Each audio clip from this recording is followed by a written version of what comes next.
Pregame.com.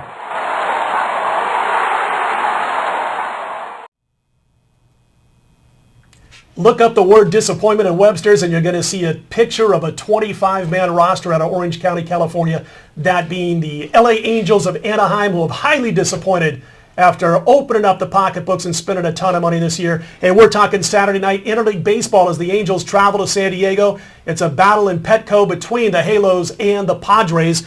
And I got to tell you, VR, they began this weekend basically down about 12 to 13 betting units already, talking about the Angels. They finally did something big about it in that they sacked Mickey Hatcher on Wednesday, and it was no well-kept secret that a lot of the players for the Angels weren't seeing eye to eye with Mickey Hatcher, but I'm not sure yet, keeping with the terms of the day, which is the Facebook stock, being offered at $38 per pop, keeping it those terms, I'm not sure if you want to buy low right now with the Halos, or if you want to wait until they show some business consistency before they make them part of your portfolio. Yeah, when you're talking about a team that's less profitable than the Minnesota Twins are, I mean, the LA Angels have lost the most money in all of Major League Baseball.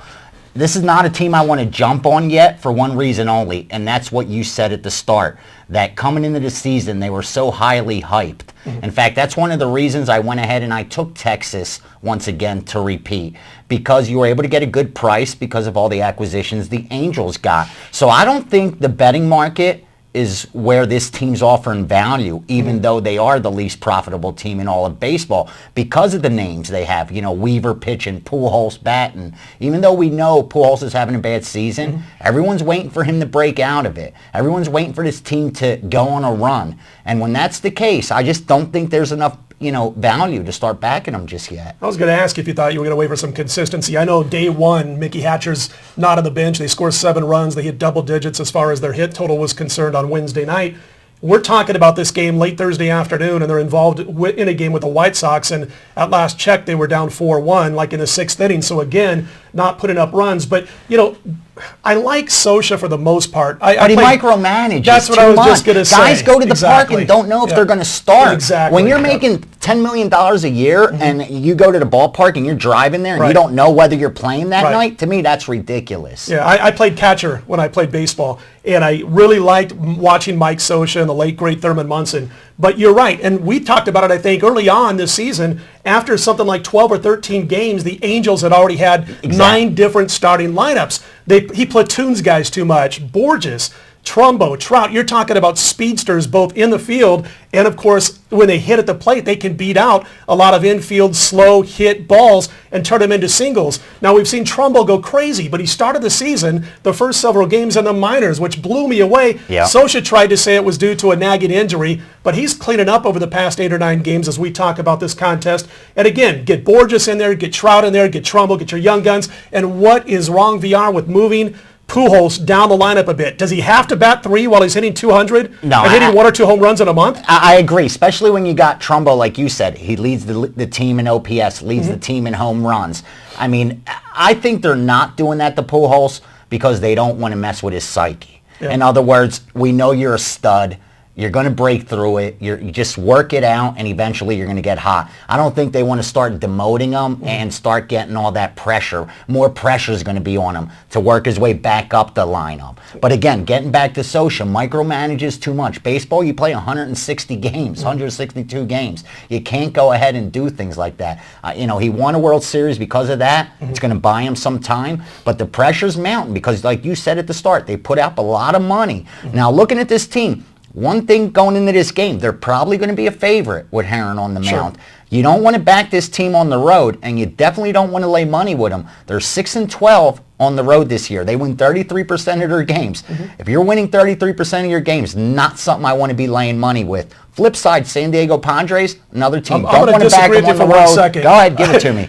They kicked the crap out of the National League. They're 13-5 last year against the National League and Interleague play. And Dan Herron, back late spring, you're talking about dead arm issues. You've talked recently, not you, but in general, you've talked recently about the fact that he's had a stiff back in some of his starts. But Guess what? This is a 7:05 p.m. Pacific time local start, and guess what that means at Petco? You get that marine layer. This all of a sudden gets Dan Herron back on track, and maybe some of those fly balls turn into routine outs that maybe got to the track or hit the wall or got over against Dan Herron earlier. And you've got Tim Stauffer, who's only making his second start, and he's got tricep problems. Again, you don't want to go crazy with the Angels. I don't care if they're home or away right now. They're a little bit better at home than they are away. Right. But when you have their pitching, and if Scott Downs is healthy, then they can catch a little win streak. But again, I'm not recommending that anybody goes crazy on the Angels until they show some consistency. But you like them at in the this plate. spot. I like them in this spot a little bit on Saturday night. I think that marine layer is going to help out because you're talking about a team that you're not going to rely on their run scoring anyway on Saturday evening. Plus, I don't think you're going to get too many takers on the Angels. So I think we're going to get a better. Imagine if this game was played in day one of this season, right, before the Angels were what they yeah, were. they'd now, be minus 160. And it's easy to say. I mean, you adjust lines and prices because of how teams are playing. But the bottom line is I think you're going to still see, even though it's going to be short, you're going to see money, whatever comes in, on the Padres more than the Angels. I wouldn't be surprised. The Padres at home, 10-14, not a winning record, but if you get them as a dog, maybe a profitable spot. What I like about the Padres is this. I always talk about that over-under Pythagorean wins that they put out on Baseball Prospectus based on runs scored, runs allowed. When you look at the Padres, they're 14-24, but based on Pythagorean wins, they're -5, meaning they should have won 5 more games than their record shows. To me, that's an undervalued team. Their problem so far has been batting. When you're 29th in runs scored, 28th in batting average, you got to go out and throw, perfect games to win.